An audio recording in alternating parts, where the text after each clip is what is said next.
Punch. Royal Soir Bilingue. Anne-Priscille Koubité. Biwa Brian.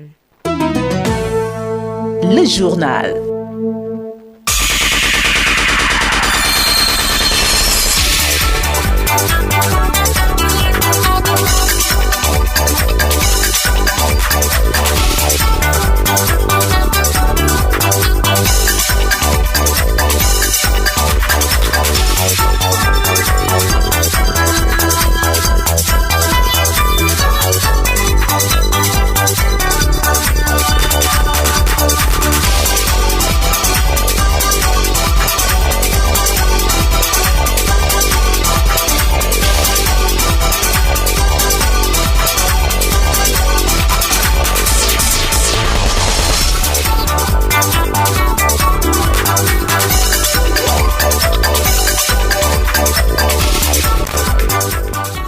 Royal Soir Bilingue, dernière sortie de la semaine. Bienvenue.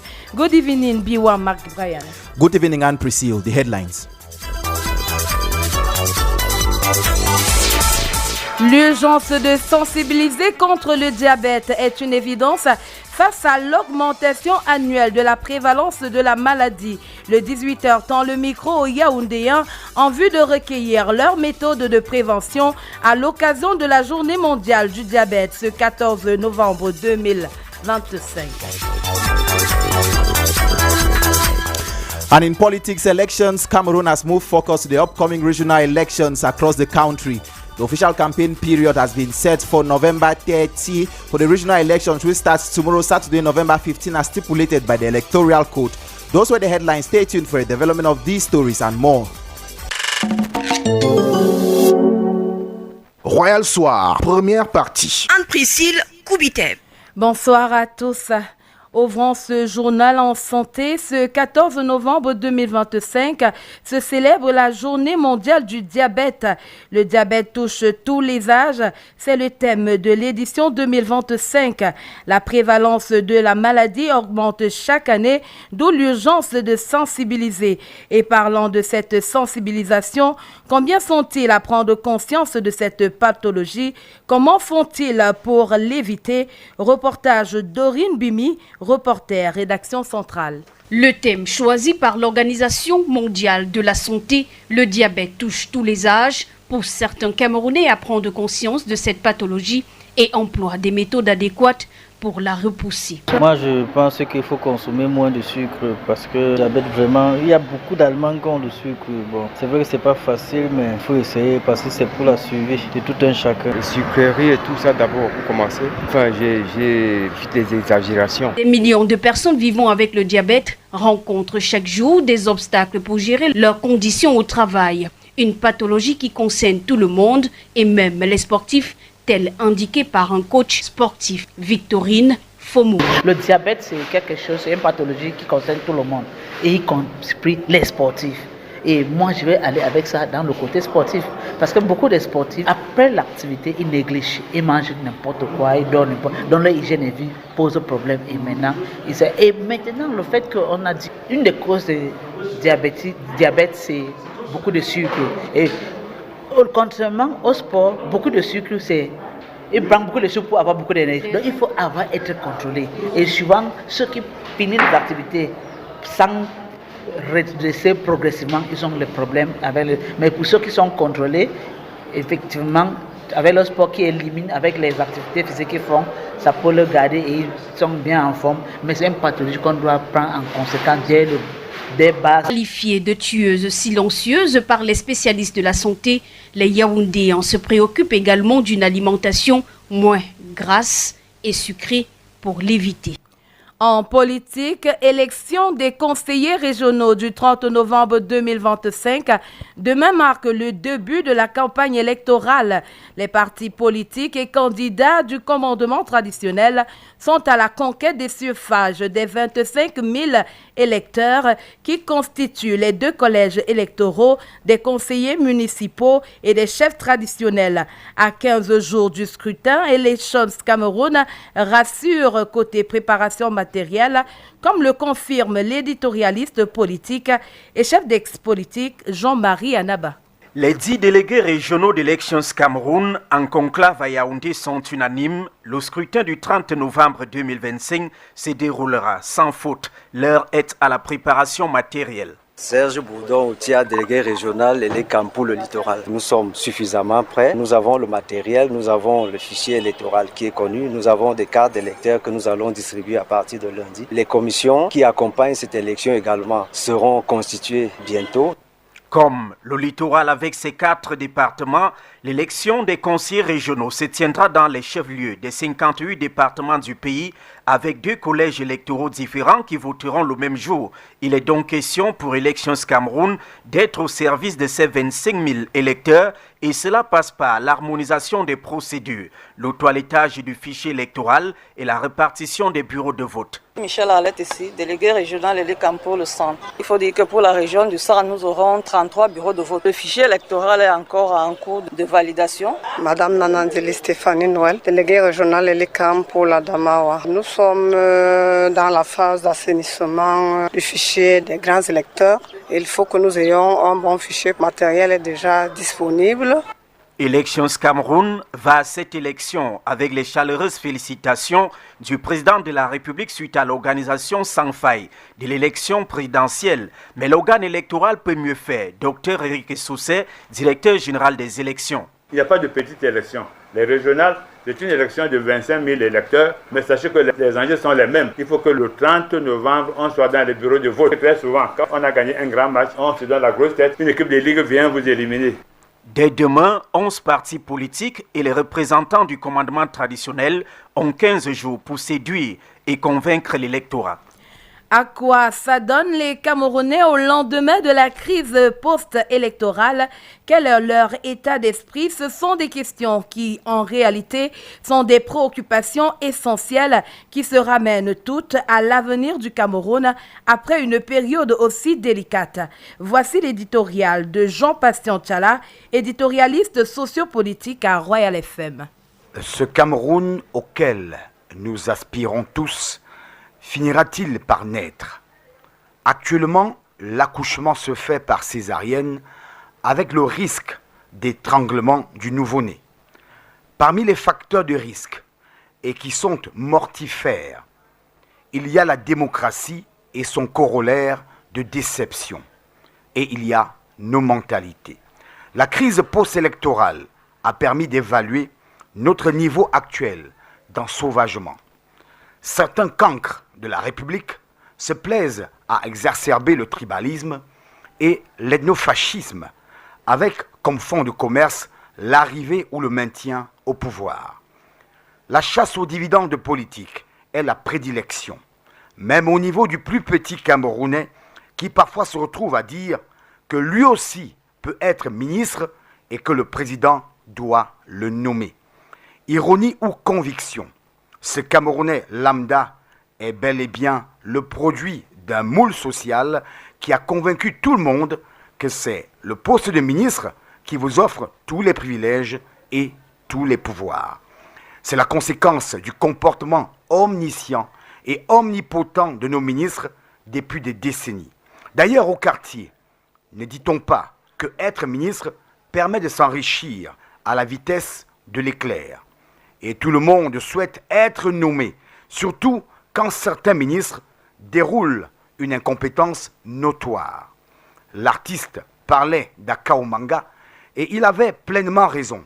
Notre pays doit se défaire des Akaomanga s'il veut s'ériger en véritable nation où l'homme est au centre de toute préoccupation et où ceux qui doivent servir le peuple cessent de se servir du peuple et des caisses de l'État. Le peuple pousse des cris d'offert en espérant se faire entendre par celui à qui il a confié les rênes de sa souveraineté. Et il attend. Il attend. Il attend que ses douleurs soient apaisées et ses plaies pansées. Les transports urbains et surtout inter- et périurbains ont connu un arrêt momentané durant les remous qui ont suivi des résultats de l'élection présidentielle du 12 octobre dernier. Actuellement, un retour progressif à la normale est observé. Et Olivier Ndema est reporter à la rédaction centrale.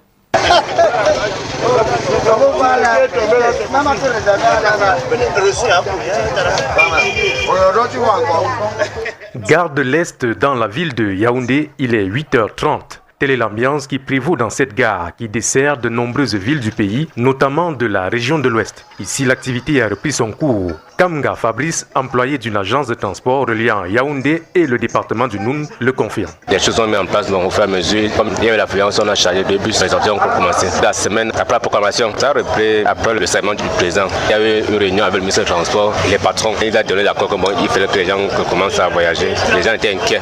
Il peut y avoir un bus en route. Un incident arrive. Vous voyez, on peut perdre des centaines de millions. Parce qu'il fallait qu'on attende qu'au moins qu'on intervienne. Et c'est ce qui s'est passé. On a repris les choses à main. Maintenant, il y a le voyage. Le lendemain, il y a eu le voyage. Difficile d'oublier la période d'inactivité ici à la gare de l'Est. Un véritable chaos, dit-on. Des moments même, il y a un voyage même pas. Tu gares un bus, même aucun passager. Vous garez un bus au chargement à 22 parce que nous chargeons le matin et le soir. Vous garez en soirée, vous constatez même qu'à l'heure de départ, à 22h30, 23h, il y a 1, 2, 3 places. Ce n'est pas vraiment facile. Aujourd'hui, l'on prend de nouvelles dispositions pour faire revenir les voyageurs. Il faut composer le client. Parfois même, le client arrive ici, son âge ne suffit même pas. Parfois, il faut endosser. Parfois, quelqu'un arrive avec un lot de bagages. Parfois, d'autres arrivent 5 places, il dit qu'il a 4 places. Bon, on les convainc au fur et à mesure, parce que c'est pas facile, mais on essaye. Dans chaque bus, nous avons un convoyeur et nos convoyeurs sont des hommes sérieux, respectueux. La liaison entre le Grand Nord et le Sud du pays se rétablit progressivement. Elle a débuté timidement, malgré tout ce qui est arrivé. Les gens voyagent, mais nous avons tellement peur, il y a des surprises. Ça peut surgir, parce que jusqu'à présent, pour la population du Nord, de l'extrême nord même de la Damawa, ils ne sont pas vraiment actifs, malgré qu'actuellement la nourriture descend un peu du Nord pour le Sud, et même les voyages aussi. Vous savez que ce sont des grands transporteurs, ce sont eux qui font la force du transport. Nous précisons que l'affluence n'est pas encore celle d'il y a quelques jours et que ces interviews se déroulaient sous anonymat. La peur. Le président de l'association des jeunes vendeurs d'oignons de Yaoundé, Amadou Aminou, était l'invité du Grand Journal ce vendredi sur Royal FM.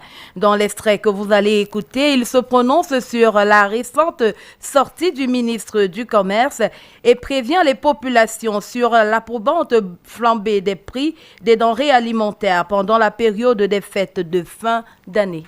Le ministre, lui, il fait quand même le tour depuis que ça a commencé, il ne dort pas. Et maintenant, donc, ce qu'il faut faire, il faut donc maintenant donc rencontrer les ministres.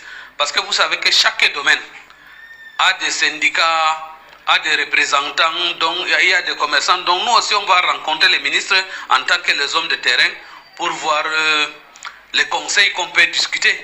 Vous savez que si vous, qui sont sur le terrain, les problèmes, majorité même les problèmes, certains responsables, quand vous les demandez aux audiences, ils ne vous reçoivent pas. Et ils ne savent pas pourquoi vous demandez l'audience. Parce que nous qui sommes sur le terrain, on voit comment ça se fait. Et si tu laisses, tu ne portes pas, tes oignons se gâtent. Et tu sais que l'oignon n'est pas comme les produits de la pharmacie. En une seconde, tu peux gagner, en une seconde, tu peux perdre. Et justement sur les pertes. À partir de maintenant, là, qu'il se rapproche du marché, qu'il achète. Parce que c'est sûr que d'ici décembre, là, ça va augmenter. Non, ce n'est pas question de ville morte. Toujours les commerçants est fait comme ça. Si je m'en vais acheter à l'étranger, et qu'on me dit que l'oignon que tu as acheté 10 000, aujourd'hui c'est devenu 15 000. Donc si j'achète 15 000, là, je vais revenir vendre 10 000 ou 15 000. Je suis obligé d'augmenter, non? Donc c'est la période, il y a des saisons. Oui, ça va augmenter.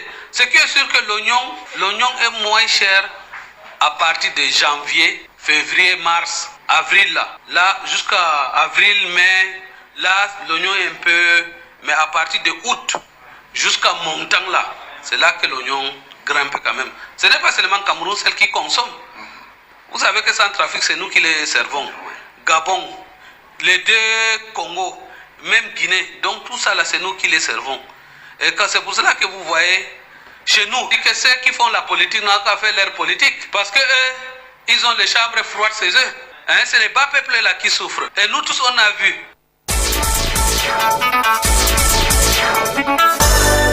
La page internationale. Au Brésil, plusieurs dizaines de manifestants autochtones bloquent l'entrée de la COP 30 ce vendredi 14 novembre 2025.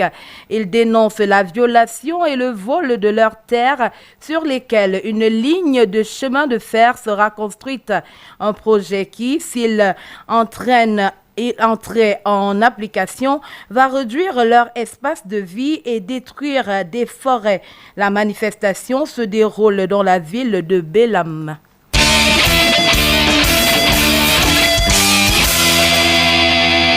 La page sportive. Coupe du monde Mexique-Canada, États-Unis 2026. Les Lions indomptables ne seront pas de la partie. Ils ont été éliminés hier par les Léopards du Congo RDC, 1-0 lors de la demi-finale des barrages intercontinentaux.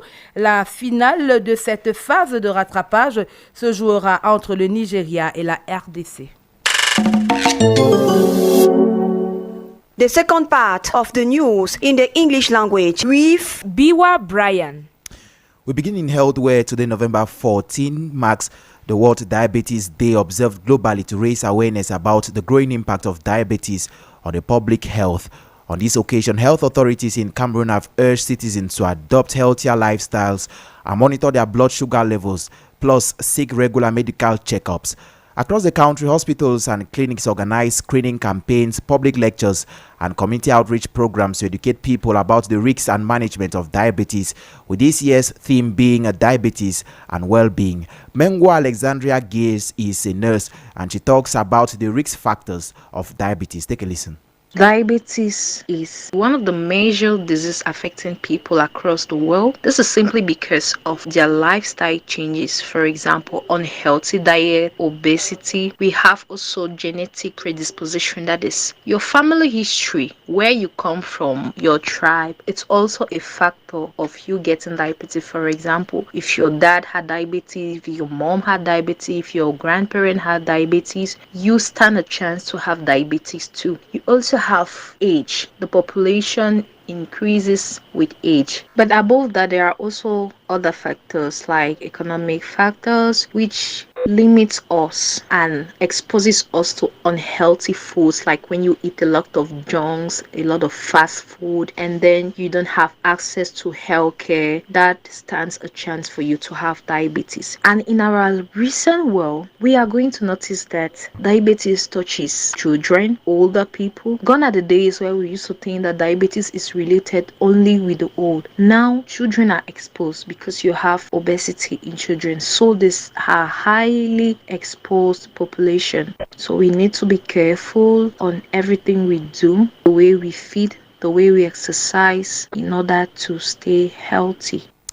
Still on the sideline of the day, the health expert goes further to talk about the treatment and prevention of diabetes. It can be managed through medications, for example, with insulin, by monitoring blood pressure, eating healthy, exercising habit, managing our stress management with some meditation, other minor or let's say mild exercising like yoga. You also have regular health checkups. It's very important. Aside all of that, it's very good not to be scared of birth. Early detection and diagnosis prevents diabetes. It is a key factor. Educating people, creating awareness, having community support programs, policy changes, all of that helps massively for the eradication of diabetes or its management. First, by maintaining a healthy weight. Secondly, by exercising regularly. You need to exercise at least 3 times a week, and if it's not possible, at least once a week. So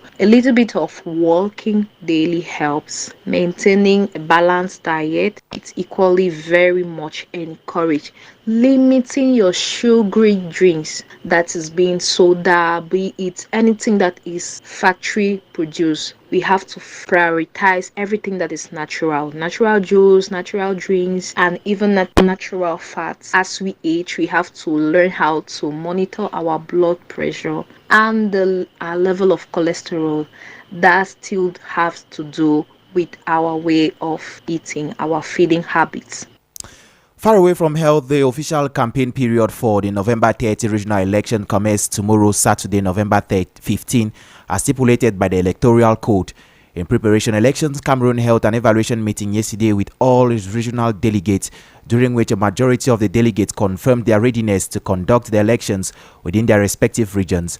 Among those delegates was Mbua Elvis, the representative for the Northwest region, who shared his preparation with our political desk editor, Jean-Marie Anaba. The evaluation nationwide, just like in the Northwest, went on well. You all bear with me that in the Northwest, unlike in the past, we started by having a meeting with all political stakeholders, that is political parties, in which we agreed. We had a consensus on where polling stations could be located. Thereafter, we moved into implementation, and all our polling stations were located in agreed public structures. The strategy necessarily don't have to be the same, because you know that with these elections, we will no longer be dealing with the universal suffrage. This is an election where we are dealing with an electoral college, which are made up of municipal councillors and recognized traditional rulers. So, as provided by the law, the elections are supposed to take place at divisional headquarters. So, the challenge of moving to all the subdivisions is no longer there. In the Northwest region, elections will be taking place in the 7 divisional headquarters of the 7 divisions of the region. The material preparation is ongoing. We have already made a call for candidates to submit names of their representatives into the local polling commission. In the weeks ahead, we'll be doing training of these polling agents.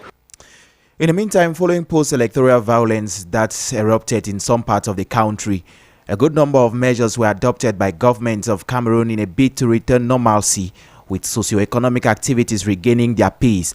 As such, our reporter Evans William Jobati comes back to some of these measures in the following report. As Cameroon is barely emerging from the incidents created by the presidential elections of October 12, 2025, the transport sector, vital to the national economy, is operating at a snail's pace. Faced with this abnormality, the Minister of Transport, Jean-Ernest Massinangale Bibe, convened a meeting with key stakeholders in the sector at his ministry on November 4th, with aims of listening, reassuring, and above all, restarting the stalled engines. To this end, exceptional measures were taken, such as the creation of a multi-sector monitoring unit, the elimination of repressive controls, the temporal suspension of support tolls, and the exceptional extension of custom clearance deadlines, among other measures. Meanwhile, following consumer complaints denouncing excessive food price increase in several stores amidst post-electoral tensions, the Minister of Commerce, Luc Margua-Mbarga Tangana, made public a communique to all supermarkets, hypermarkets, and developers in Cameroon for an immediate return to approved prices. To this end, the National Brigade for the Control and Repression of Fraud, along with its regional offices, conducted raids everywhere. On another front, the Minister of Territorial Administration, Paul Atanganji, concluded his tour to the 3 regions of the Grand North in Garoua. Acting as a special envoy from the President of the Republic, Minister Paul Atanganji delivered a message of appeasement to an area shaken by post-electoral process. In Gaoundéré, the Minister of Territorial Administration announced the release of approximately 60 people, mostly teenagers, who are now under parental supervision. In the littoral region, capital city, Douala, the security situation was deemed under control, with normalcy slowly returning after about 13 people died in the post-election tensions, with heavy infrastructural destruction of public buildings and private property incurred. The Minister of Territorial Administration, Paul Atanganji, on this note, reiterated that the perpetrators of these malicious acts will face the heavy arms of the law. Do an assessment of the situation after the elections. We want to thank the resilient population of the littoral region, because we have been very resilient and we have rejected all forms of intimidation and all forms of disorder. I can tell you that we should not accept any form of disorder, because we all know when it will start but never when it ends. I am from the Northwest and I can tell you we have tested the bitterness of disorder. So we are asking people we should never accept any form of disorder. The presidential election is over and President Paul Biya had delivered a very important speech. Avoid all forms of hate speech and tribalism. Those are not Republican values, and we cannot accept. This election is over and we should talk to our children, because we have realized that these unscrupulous politicians are using these children as tools to manipulate and perpetrate acts of vandalism, looting, destruction of private and property. As for education, the ministers of education in Cameroon, Professor Laurent Serge Etudingwa of Basic Education and Professor Pauline Nalova-Lyonga of Secondary Education, called on teachers and students to return peacefully to school campuses. Meanwhile, the Minister of State, Minister of Higher Education, Chancellor of Academic Orders, Professor Jacques Famdungu, began discussing modalities for the relaunch of PhD programs in the country after a 2-year suspension following President Paul Biya's announcement regarding the relaunch of these programs. Markets in the city of Yaoundé are gradually regaining their hustle and bustle, but for many Cameroonians, inflation, shortages and inavailability have become the order of the day, pushing most of them to jump into struggle mode in order to make ends meet. Jeffrey Tachu met with some of them and gathered their reactions in the following report.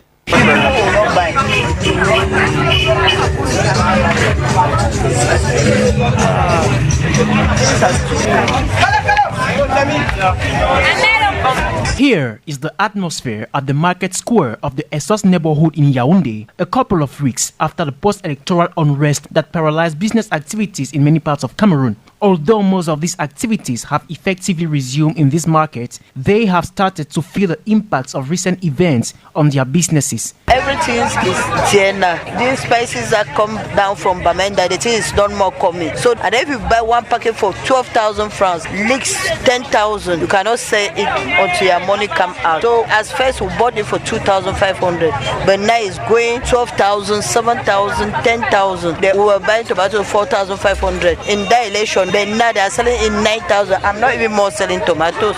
Grace is a civil servant and is a regular customer at the Essos market. She still can't get over the prices of her favorite food items. The inflation in prices in the market is a very disturbing phenomenon. Even to purchase meat is not easy. The prices of fish have increased. The meat I used to buy maybe at a certain price of 1,000 francs. Today I'm finding myself buying for 2,500 francs. Even vegetables is very difficult. I usually settle down my area for 5,000 francs, but I ended up spending 10,000 to buy all the ingredients. A situation that has pushed both traders and customers into hustle mode. The family ration for one day 2,000. But if 1 kilo is 5,000, who woman how to go come buy meat? Meat was 2,500 with bone, 3,000 without bone. Now they sell meat 5,000 without bone, 3,500 with bone. Even ginger, this small ginger that I bought for 500 francs to go and cook in the house. My budget and my planning for the month is not even going to be enough. You know, one can't live without saving. In conclusion, the post-electoral crisis has had far-reaching effects on the economy and purchasing power of Cameroonians. They can only hope for things to change. And in the same vein, activities in the transport sector have also resumed fully after several days of hindered interurban circulation. Our reporter Ngang Nadesh visited some interurban travel agencies in Yaoundé and compiled the following report.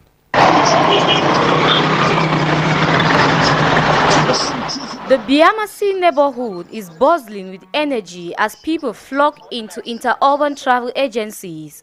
The streets are once again filled with cars and agencies are crowded with passengers picking up delayed packages, buying tickets and sending loved ones off on their travels. Nana is an agency manager. The climate, in fact, is favorable because here, yes, we proceeded by registering people that were supposed to travel today. A traveling planning of 3 departures, 7 o'clock, 2 p.m. and 6 p.m. Passengers are beaming with joy as travel resumes, bringing relief to businesses and traders who rely on intertown travel, as is the case of Milton. I'm traveling to Bamenda, city chemist. I had to travel ever since, but since cars were not moving, it's very difficult because it has slowed down many things. I had to be Bamenda for a business. Like I receive things and bring them to one day. But since cars were not moving, I had to deal with it. Since there's no other means to travel apart from the agencies. Branson, a service agent at one of the agencies, notes that despite the resumption of travel, business is still slow and picking up gradually, but they are optimistic about a steady recovery. At first, on Thursdays and Fridays, we usually have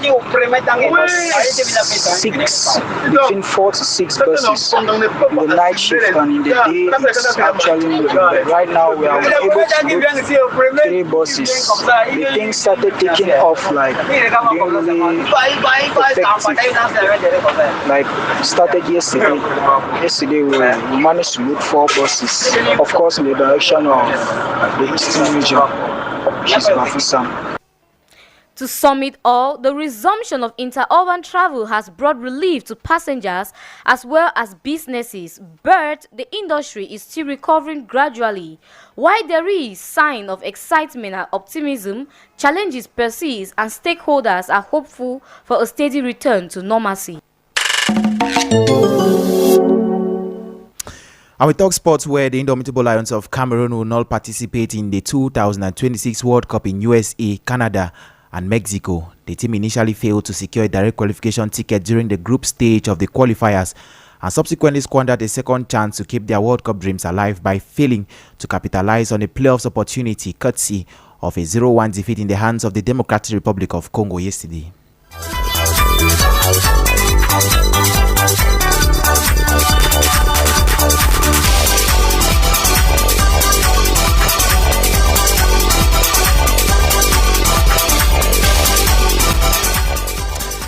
And here is where we draw the curtains on today's 6 p.m. bilingual news over reality.4 FM. The news was successful thanks to assistance from Yurish Kemwe, who took care of a technical dashboard. Alenkwe Kam took care of the cameras for our YouTube live. Production assistants Claude Bauken and Jeffrey Tachum. Script editing Glory Ngange and Olivier Ndemaipo. Editorial coaching Abel Bela Samari. Coordination from the station's manager Roger Kiek. For general supervision, we had the Reverend Pastor Bisai Emmanuel Noel. The 6 p.m. news was jointly presented by Biwa Brian and Anne-Priscille Koviteb. Il est confortablement installé dans ce studio depuis quelques minutes déjà. Lui, c'est l'imam Ousmane Boussi.